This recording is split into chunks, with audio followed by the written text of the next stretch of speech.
working.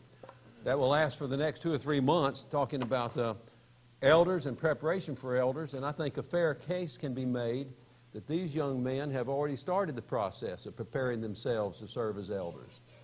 I know that leading songs is not something that I prepared for. I led song once when I was about 13 and resolved that never again would that happen if there was another male in the auditorium. And I've kept that resolution. Anyway, that's very impressive, and we're so proud of these young men.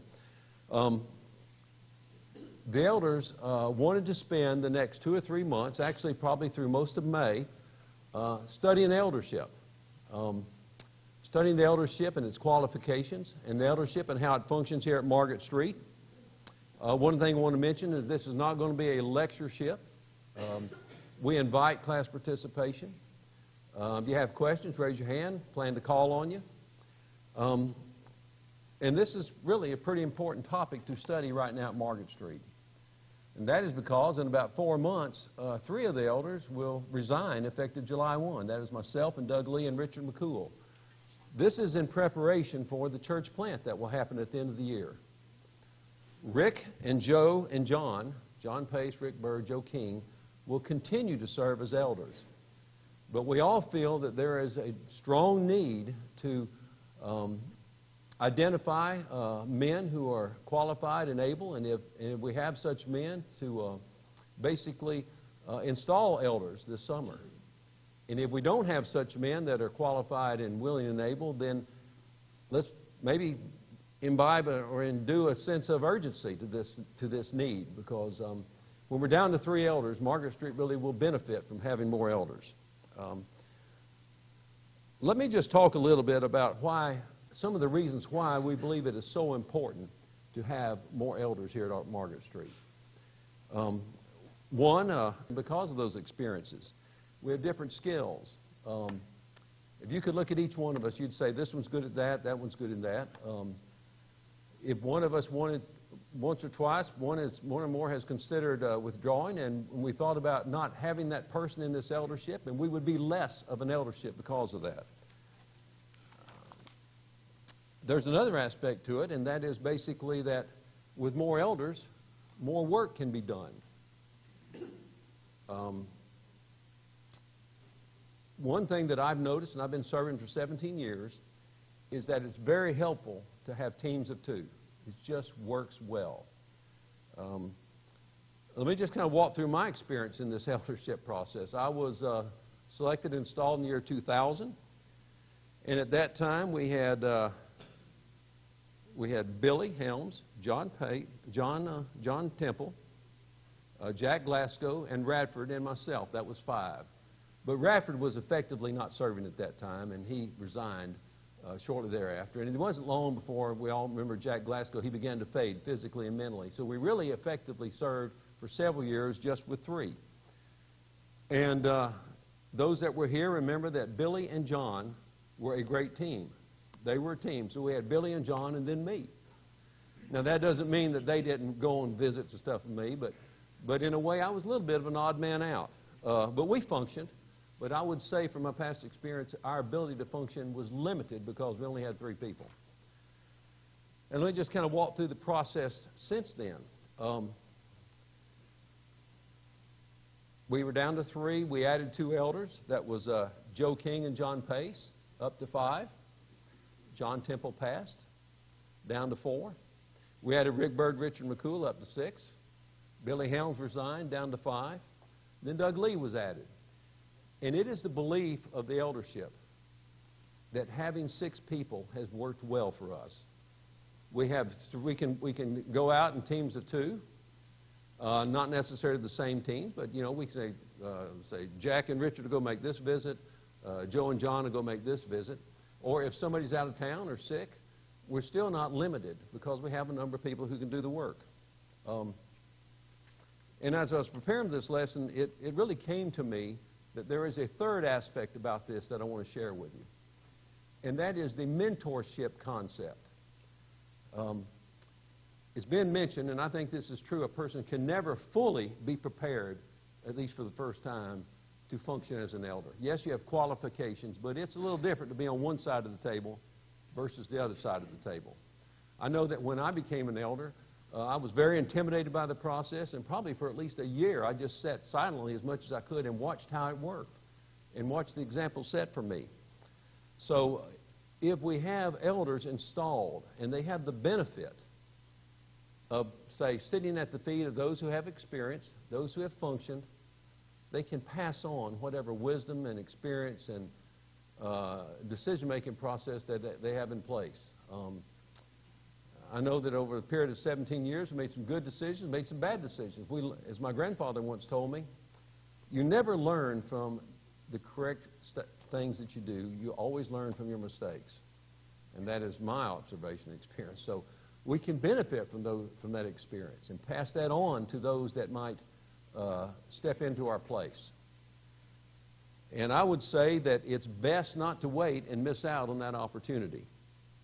So, having said all of this, it is the goal of the eldership that at the conclusion of this series of lessons, which would be in May with one exception, or a lesson in June, to identify those men who are qualified and willing to serve, place them before the congregation, and install new elders in July.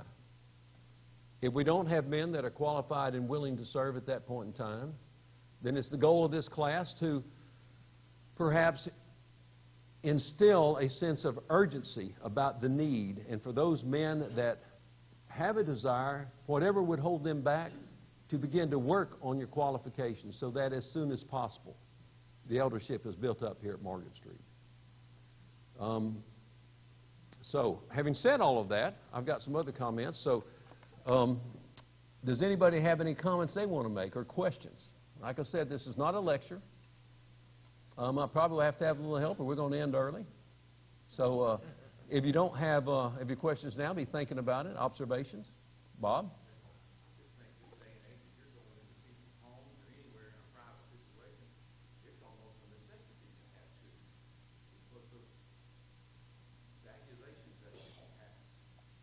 Well, that's one aspect. That is absolutely true. And sometimes it'd be important to bring an elder wife. And I can tell you, think about this. One elder is not an eldership. So being able to meet with people with two or more, I think, is more consistent with the whole concept. Good thought, Bob. Anybody else? Jack?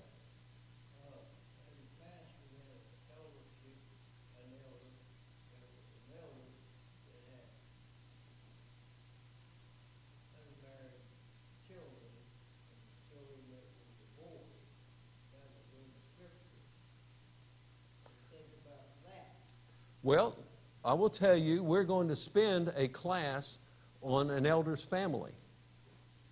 We're going to talk about one of the qualifications that you must have believing children. Now, I would like to reserve, that it has to be covered. I'd like to reserve any discussion about that till that time. But I would submit to you, think about this. I know in this county, I know of one man who had 21 biological children. 21. Now, if he had 20 that were faithful and one that was not, would that disqualify him? Maybe in the opinion of some. And I will say this, in my study of that topic, it is the single most studied controversial topic in the brotherhood about the eldership, according to the reports. But having said that, Jack, that is a good observation. There are going to be varied thoughts about this, and we will spend a class dealing with that. If I could leave it at that. Any other thoughts or comments? What's that? What about deacons? Because as far as adding more deacons to either place, deacons serve just. It is important to have deacons. It is part of the government of the body. Now we do have a number of deacons serving, and actually there is one before the congregation right now, Jim Pitts. We placed him last Sunday, and we're waiting for comments on him. But I will tell you, Paula, right now we're going to focus on elders. And deacons can be considered, being a deaconship can be considered a step towards that direction. Okay?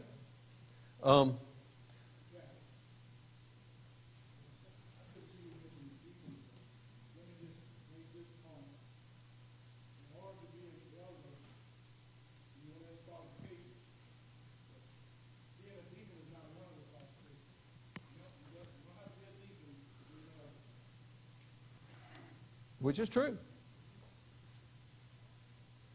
Okay, well, I'm going to spend a few moments talking about the upcoming classes. This is our introduction, and we have asked that all the adults who aren't teaching be a part of this class because it's just as important for women to understand this and what's going on as the men. Now, we do have the ladies' class that will continue, and at least through Lads to Leaders, because that class needs to be available for these young ladies to be able to sing their songs and make their presentations in front of the women. So we don't want to interfere with that process. So next week, the first class that will be held will basically deal with the biblical pattern for the work of the eldership. And in that context, perhaps compare it to how we function here at Margaret Street. So this will be an opportunity for a little self-analysis. But it's very important to understand how elders should function, and if we fall short, why do we fall short? What factors play into that? Joe King is slated to speak about that. That will be next Sunday. And as you've heard before, one of the constant tensions we have is striving to limit our work to elders' work versus deacons' work. It just seems like it's so easy sometimes you don't look out, all of a sudden you're down in the weeds, when we really need to strive, and it's a struggle, to delegate properly to men who certainly know how to do this kind of stuff. The next class, which I think will be March 19th, will deal with perhaps the most important topic, desiring the office. There's two aspects to installing an elder. One is meeting all those qualifications, and somebody added them up, like 21 or 23 different separate qualifications. But on top of all that, the Bible speaks about men who desire the office. And if a person doesn't want to serve as an elder for whatever reason, they probably won't serve. They shouldn't serve. We've asked Herb Smith, who is an elder at the Scenic Hills congregation, to speak on this. It's a very important topic, and Herb is a beloved and humble person, and he served as an elder both at Warrington and at Scenic Hills. And I think he's as qualified or more qualified than many to speak on this topic. So you'll get to meet Herb Smith, and he will speak on that on March 19th.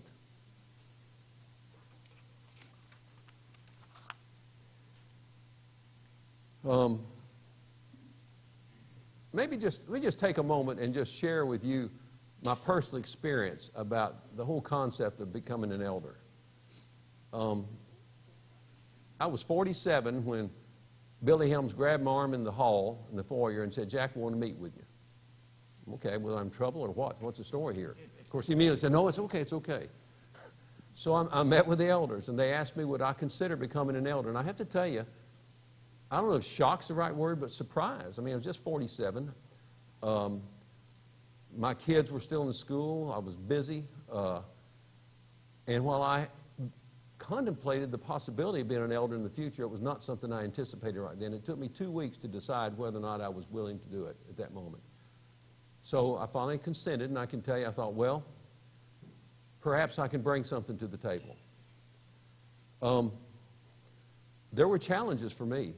Time particularly was a challenge. I did not grasp the kind of work that was expected of me I should be doing. And the biggest problem was weekday nights, taking time to regularly go on visits. I'll tell you what helped. When Monday Night for the Master came along and we were able to devote Monday nights to these visits, it became a habit, it became instilled to me, and that was helpful. But I wasn't ready. Anyway, another aspect about that is I was the last elder installed here at Margaret Street that wasn't a part of people that were nominated. Ever since then, we've actually invited nominations from the congregation. They might have been better suited to have invited people to make nominations than just select me. Who knows? March 26th, we're going to talk about character. And we've grouped these various qualifications into qualifications of 4 or 5 categories. And John Pace will be teaching on character. Great selection there. This involves self-control, discipline, being temperate, not quick-tempered, not violent, holy, loves what is good, not a greedy or lover of money. Pretty high standard there. April 2nd will be the categories that we consider to deal with leadership.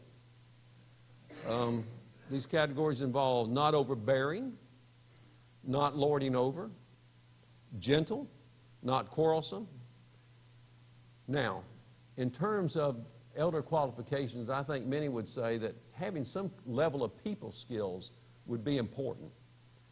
And if you were to fit people skills in some categories, it seemed to me that it would fit here, because what you're talking about is a person that's humble, lacks pride, able to listen to people and understand them. And not many people have that skill down pat, that's for sure. April 9th, the Sunday before Lads to Leaders, we're going to talk about family. And that's where the Believing Children comes in. We're talking about qualifications: a husband and one wife, believing children, manages well your own family, having obedient children. Now, with Easter weekend, half the congregation will be gone. We're not going to hold the class on Easter. Then the following Sunday, April 23rd, we'll talk about reputation. Interesting. Being blameless, respectable, above reproach, being respected in the community itself. The next Sunday, April 30th, we plan on talking about service itself, being willing and eager to serve and do the Lord's work. And we're going to fit the concept of hospitality in this class. May 7th, we're going to talk about faith. Doug Lee is going to teach the class on faith. May 14th, this may not take an entire class, but we're going to just talk about the elder selection process. How we've arrived at the process we use at Margaret Street. There are different ways to do it, I think, that are consistent with the biblical pattern. And, give you a chance to think about that. Maybe you should just go back to letting the elders just pick a person and put it before the congregation. I doubt that's the best way, but that's the way it functioned here for decades. But anyway, we're going to spend some time on that. We want the congregation to fully grasp and understand this whole process. Then we'll have our conclusion on May 21st, and Richard McCool is going to conclude the series of lessons. Now, having said all of that, we have a lesson that's out of sequence because we felt like it would be useful to have a class to talk about elder wives. I've never heard a class on that, and you don't find many chapters on that, but it's an important aspect of the role that the wives of elders serve. And thinking about that, we thought, well, that might be a class that ought to be taught someone who's not a part of this congregation. So we said, well, let's just ask Sammy Long, who was a minister here from the late 70s, early 80s. So I got a hold of Sammy, and he responded and said, Jack, I would be glad to come to Margaret Street and talk about the elders. So, that was his words. So we'll get a full dose of Sammy, and that will be June 4th. That'll be 2 weeks. That's just when his schedule permits him to be here. He's also an elder now. Is he? Yeah. I didn't know that. Yeah, he's an elder up there. Which congregation? I think he's university. Which is the 1,000-member congregation. Oh, huge, yeah. Okay, well, there you go. So he'll bring a different perspective. So I'm looking forward to that.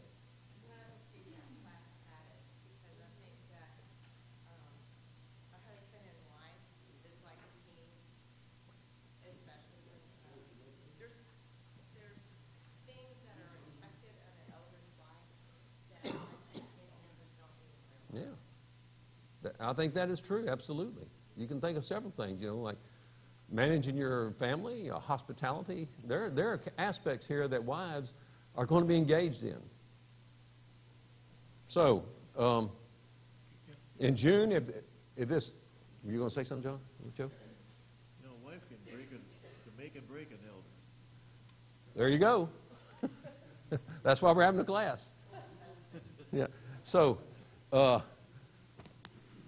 all right, so I have some parting comments, some final comments, but any other thoughts that want to be shared about what we covered so far, Jim? I may have missed it, but I didn't hear anything based on the knowledge of the individual as to the scriptures. Well,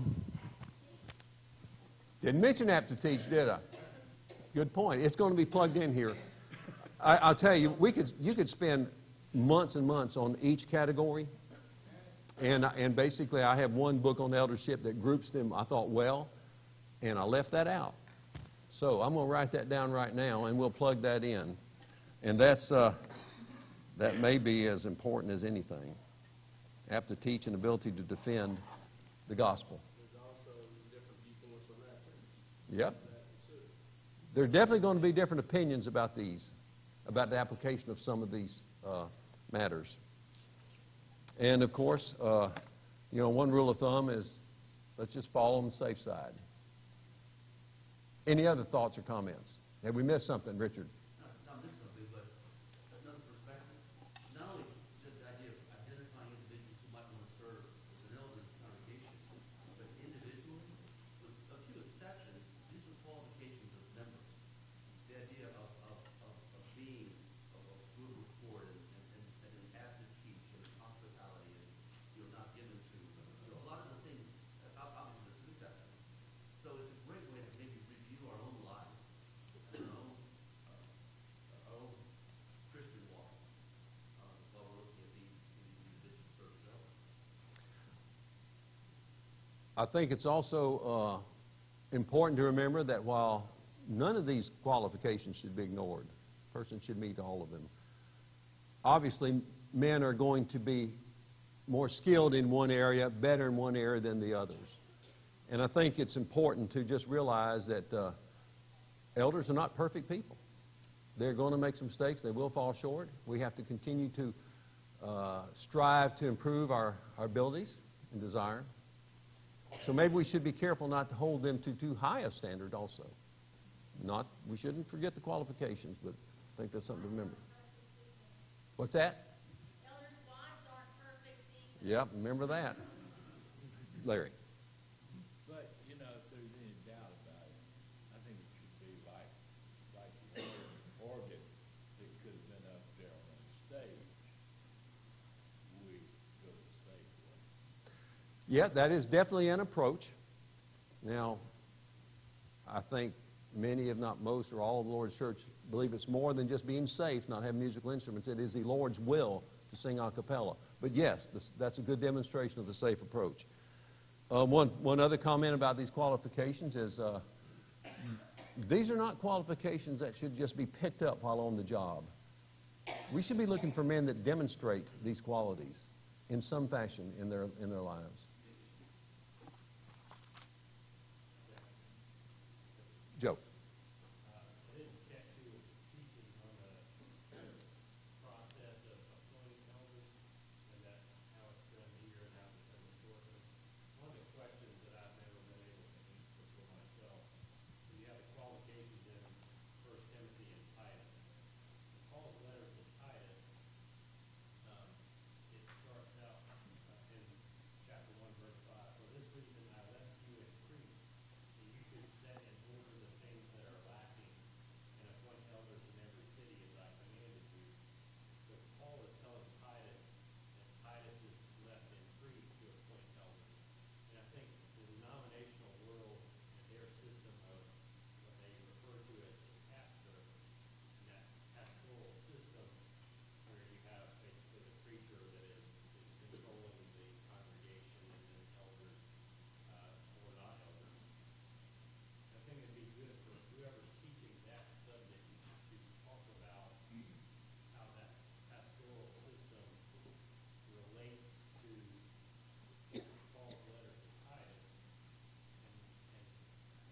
and how that functions in effect of you have one person appointing elders in the congregation, and then is there what we would refer to as a hierarchy of authority? Titus would be over the eldership. I just think it's a subject that needs to be addressed. Absolutely. It's very complicated, especially with the denomination.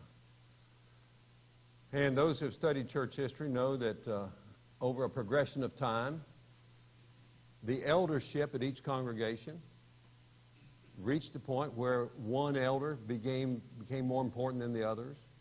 And then they reached a progression where one elder in one spot would be in charge of other elderships over geographical areas. And it just kept going up and up over centuries. So yes, that would be good. I probably won't have that topic, Joe. So So whoever's got it needs to study that. I made a note of that. Any other thoughts? David.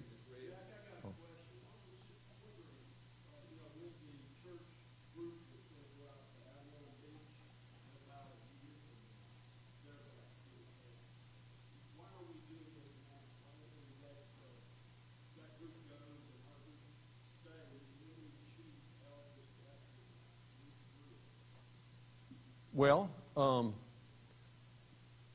so are you suggesting we might be better off to wait till 2018?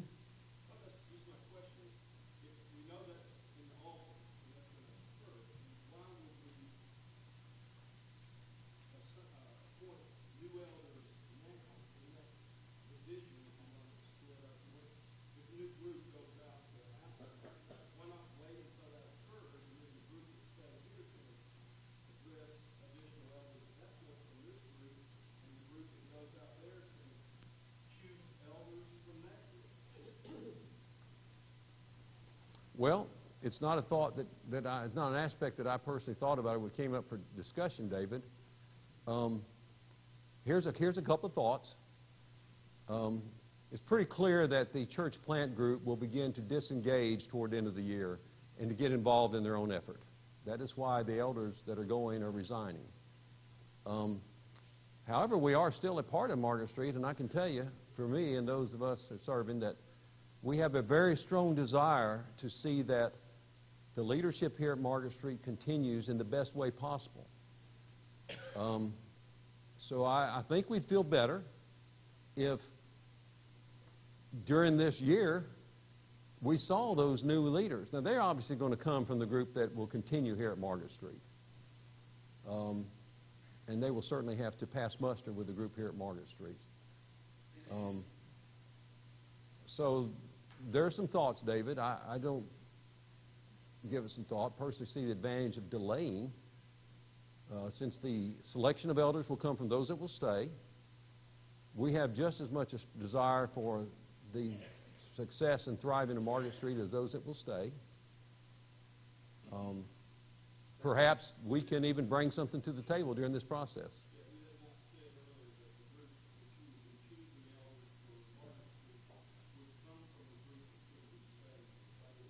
Yeah, I'm sorry. I did not make that clear. I apologize. Yeah, we're talking about people that will be remaining here.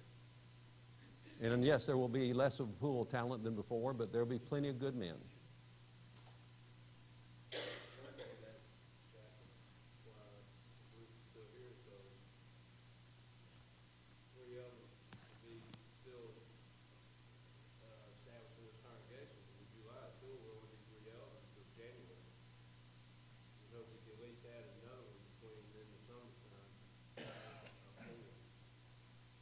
Yeah, I can tell you if you got 4, you'll have 2 teams. That will be good. If you had more than 4, that's even better. Yeah. Yeah. Yeah, Joe's sick today. Can't even be here.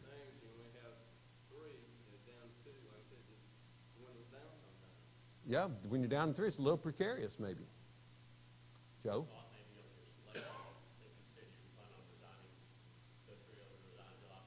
Yes, sir.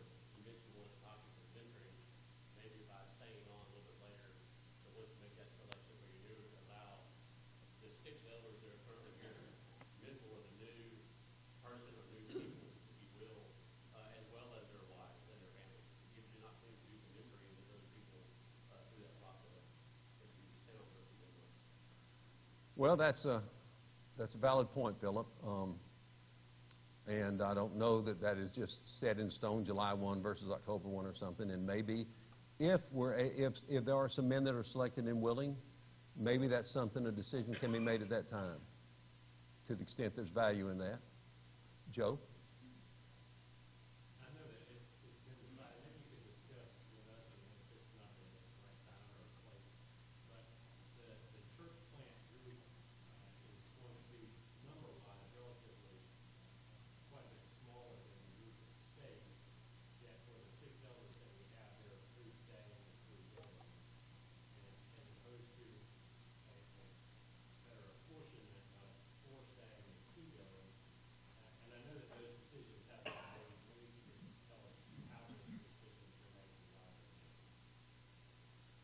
Okay.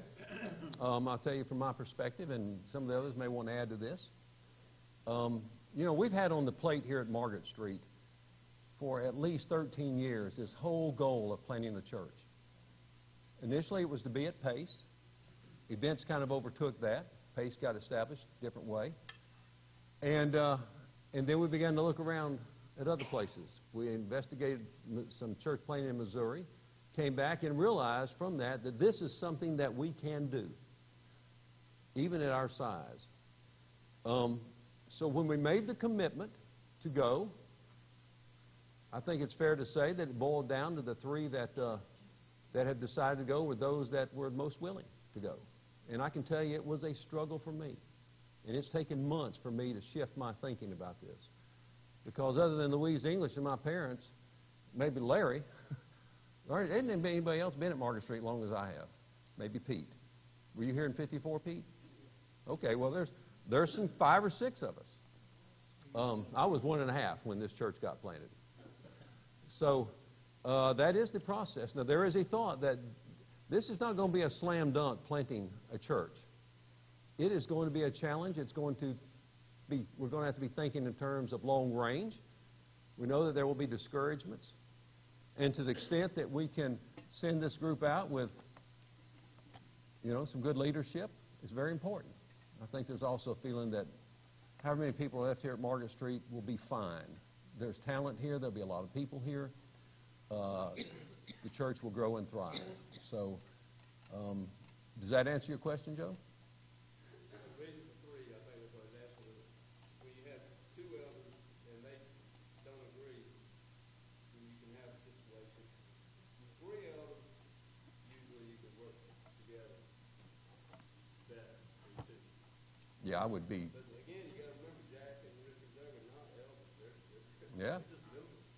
Nobody, can't guarantee they're going to be an elder. That is a fair comment. Anybody else want to make an observation about that process? John? Well, not so much about the process, but I've been here since 1992, and I have not seen this congregation looking forward to no time. We need to have at least 4 elders in the congregation. This is why we're having this class. One of them, hopefully we can get somebody to step up, take that lead, help us out, and be qualified. And I will tell you, like Jack said, when he became an elder, and I became an elder 2 hours later, I was like one of his trumpet calls. I didn't know what to expect. God has a way of getting us in the places that he needs us to work. This is what it's all about. It is work, it is about sound, and we'll get into all that when we have this class. Let me just summarize the class by pointing out a few things that I think characterize how important an eldership is. I think it's fair to say that as the eldership goes, in a way, there goes the congregation. There are factors that elders are intimately involved in. Obviously, doctrinal issues. Being consistent with the Scripture, they make the final decisions about some of these things. Good, sound elders that avoid extremes are very important. I think Margaret Street has done a good job over its life of avoiding extremes and staying sound. You're looking for elders that have an absolute commitment to the Word of God, that the Word of God, you don't add to it, you don't subtract from it. It is our Bible. It tells us what we can and cannot do.